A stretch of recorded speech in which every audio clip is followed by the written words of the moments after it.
독수리. 각기 다른 사연을 갖고 만나게 된 5인의 무사들이 화적대로 위협받는 한 마을을 지켜내는 과정에서 일어난 사나이들의 우정과 사랑의 이야기를 그린 1963년도 작품이다. 평화롭게 살고 있는 한 마을에 화적대가 출몰한다. 마을에 들이닥친 화적대는 양민들을 약탈하고 주모 화선까지 붙잡아간다. 약탈한 물건을 돌려달라고 애원하는 소년을 도끼로 내려치는 잔인함. 화적대가 물러간 후 훈장집에 모인 마을 주민들은 더 이상 이렇게 살 수 없다고 분통을 터뜨린다. 추노, 칠성, 장군은 마을을 지켜줄 무사를 찾겠다고 길을 나선다.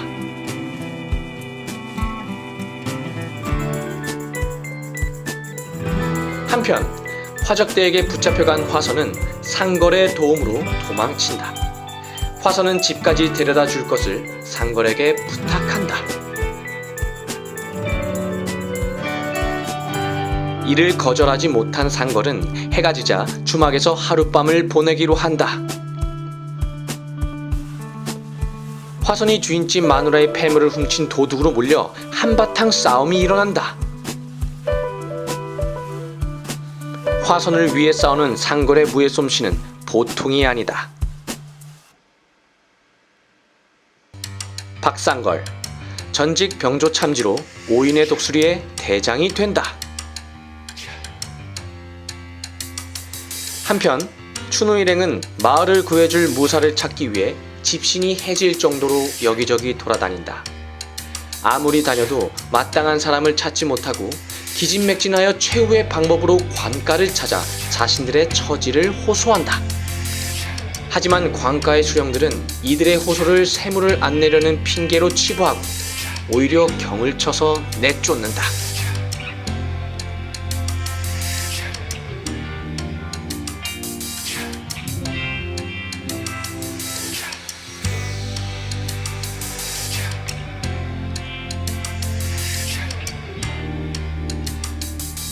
그때 이방집에 도둑이 들어 아이를 인질로 돈을 요구하는 소동이 일어난다. 거구의 총송 스님이 나타나 도둑들을 때려눕히고 아이들을 구해준다. 하인들이 도둑들을 끌어내려가자 도둑들이 목을 메어 죽어 있었다. 하지만 이 도둑들은 죽은 척한 것이다. 하인들이 올가미를 풀려하자 이들의 가슴을 걷어차고 도망간다.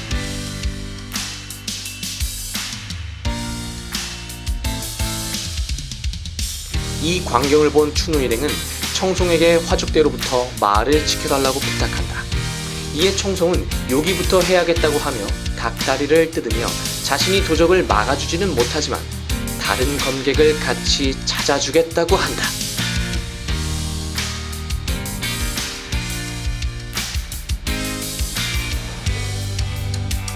청송, 전직 훌륭한 판관으로 세상에 혐오스러워 중이 되었지만 마을을 구하기 위해 환속하여 5인의 독수리 대원이 된다. 용범은 세상에 절망하여 술에 쩔어 살고 있다. 용범은 술이 떨어지면 장터에 가서 내기 싸움을 해서 술값을 번다. 오늘도 용범이 환도를 들고 내기 싸움을 걸자 추노가 덤벼든다. 하지만 어림도 없다. 이 광경을 보던 상걸이 나선다. 용범은 상걸과 한판 겨루지만 상걸의 일격에 쓰러지고 만다. 김용범, 전직 금부도사로 역적으로 몰려 못살당하기 직전에 구사일생으로 살아났다. 이 광경을 보던 추노 일행은 급히 청송에게 가서 자고 있는 청송을 깨우고 이 두 무사에 대한 얘기를 한다. 이에 청송은 상걸과 용범을 주막에서 만나 술을 마시며 의기투합한다. 이 세 사람은 모두 관직에 있었던 자들로 당파 싸움의 희생자들이었던 것이다.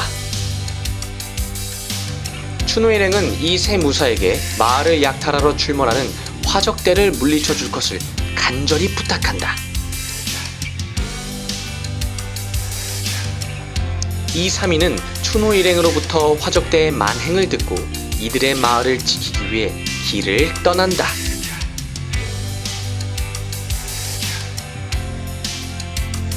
가다가 지쳐서 쉬는 동안 상걸과 용범이 샘을 찾으러 가고 청송이 혼자 남아있는데, 그때 시우가 도련이 나타나 이방집에서 받은 수모를 갚으려 한다.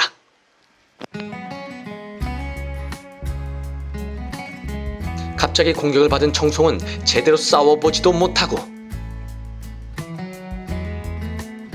시우와 마네에게 붙잡혀 나무에 묶이는 신세가 된다. 이때 용범이 이 광경을 보고 시우와 마네를 향해 칼을 던지고 이 칼이 나무에 꽂힌다.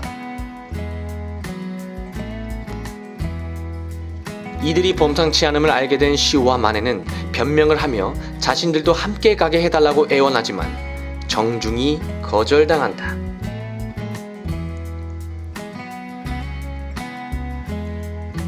주시오, 고만해, 이 둘은 좀도둑질을 하다가 오인의 독수리 대원이 된다.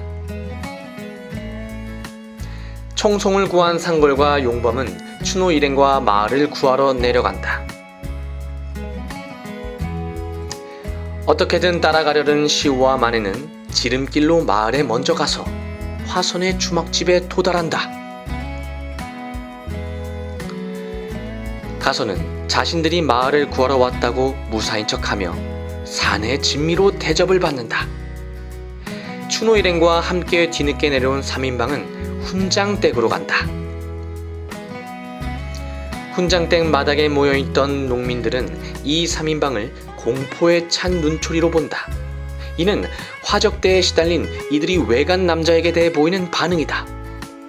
그 마당에는 남장을 한 훈장딸 은실이도 있었다.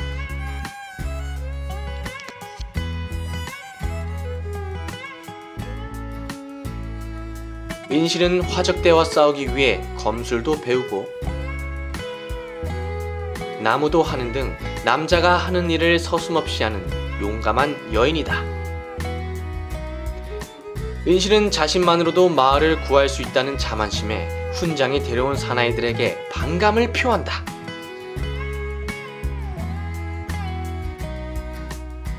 은실의 반감을 뒤로하고 이 세 남성은 화선의 주막집으로 간다. 화선의 안내로 차려놓은 음식이 있는 방으로 들어간다. 방문을 여니 시우와 마네가 차려놓은 음식을 다 먹고 술에 취해 코를 골며 자고 있다. 이 모습을 본 3인방은 웃음을 참지 못한다. 웃음소리에 잠이 깬 시우와 마네도 같이 웃으며 이 멋쩍은 상황을 모면한다.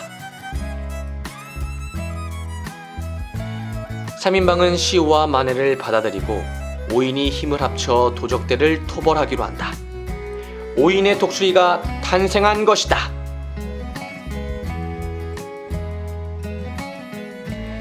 상걸은 훈장댁을 다시 방문하여 마을의 상황에 대해 자세히 듣는다.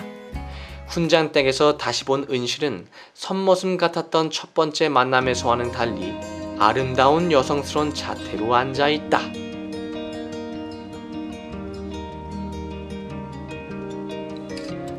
다음날 5인의 독수리는 훈장의 안내로 검술 연마장에 간다. 마을 주민들은 화적대를 물리치기 위해 나름대로의 검술 훈련을 하고 있었던 것이다.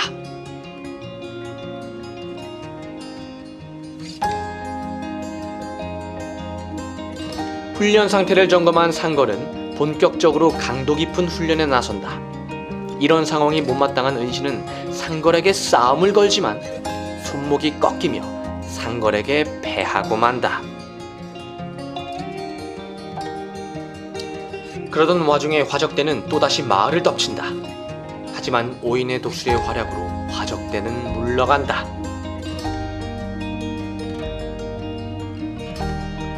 붙잡힌 화적으로부터 최명근이 화적의 두목이라는 것을 알게 된 상걸은 명근과 단판을 지으러 화적대 소굴을 찾아간다.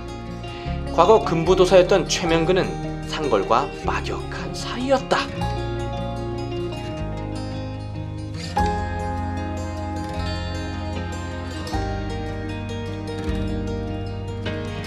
상걸은 무고한 주민들을 괴롭히지 말라고 명근을 설득하지만 명근은 정권을 전복시키기 위해 돈이 필요하고 그러한 대의를 위해서는 어쩔 수 없다고 항변한다. 설득이 불가능하다는 것을 깨달은 상걸은 그렇다면 자신은 화적대 토벌을 위해 싸울 수밖에 없음을 선포하고 돌아선다. 그때 화적 중 한 명이 상걸의 등 뒤로 장도를 던진다.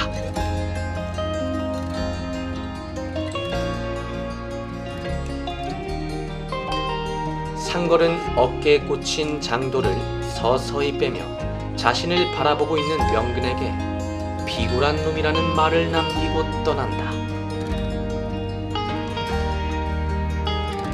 오인의 독수리 덕에 잠시나마 평화를 되찾은 마을 주민들은 잔치를 벌이며 즐거운 시간을 갖는다.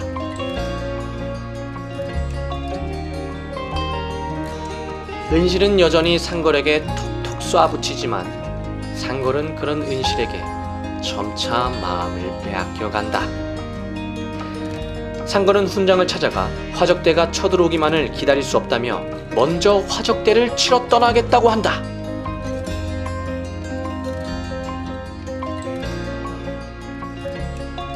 한편 화선은 오래전부터 상걸을 좋아하고 있었다. 상걸에게 자신의 마음을 고백하지만 거절당한다. 거절당한 것이 은실 때문이라고 생각한 화선은 질투심에 불타 화적대와 밀통하여 오인의 독수리가 화적대를 치러 마을을 비운다는 사실을 알려준다.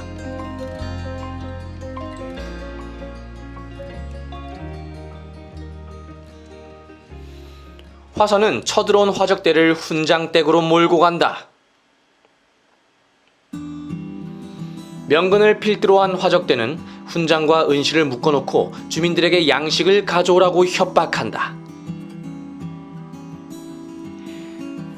화적대의 산채가 비어있는 것을 본 오인의 독수리는 급히 마을로 돌아온다. 화적대들은 묶여있는 훈장 부녀에게 칼을 겨누며 오인의 독수리에게 마을을 떠나라고 위협한다. 이런 위협에 떠날 오인의 독수리가 아니다. 이들은 화적대와 일전을 벌인다. 상걸은 칼을 뽑아들고 명근과 한판 승부를 벌이고 명근의 급소를 찌른다. 이를 보고 있던 부두목이 상걸을 향해 화살을 쏜다. 이를 본 화선은 상걸 앞으로 막아서서는 화살을 대신 맞는다.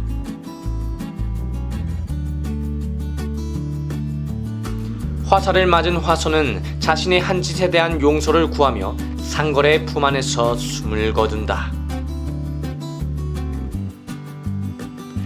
화적대가 평정되고 마을은 평화를 되찾는다. 임무를 마친 오인의 독수리는 마을을 떠나려 한다. 상걸이 떠난다는 걸 알게 된 은실은 말을 달려 상걸에게 간다. 그리고는 떠나려는 상걸에게 사랑을 고백하며 남아달라고 애원한다. 나머지 4인은 상걸에게 마을에 남아있을 것을 권유하며 자기들만 떠나기로 한다. 남기로 한 상걸은 은실의 사랑을 받아들이며 함께 마을을 지킬 것을 다짐한다.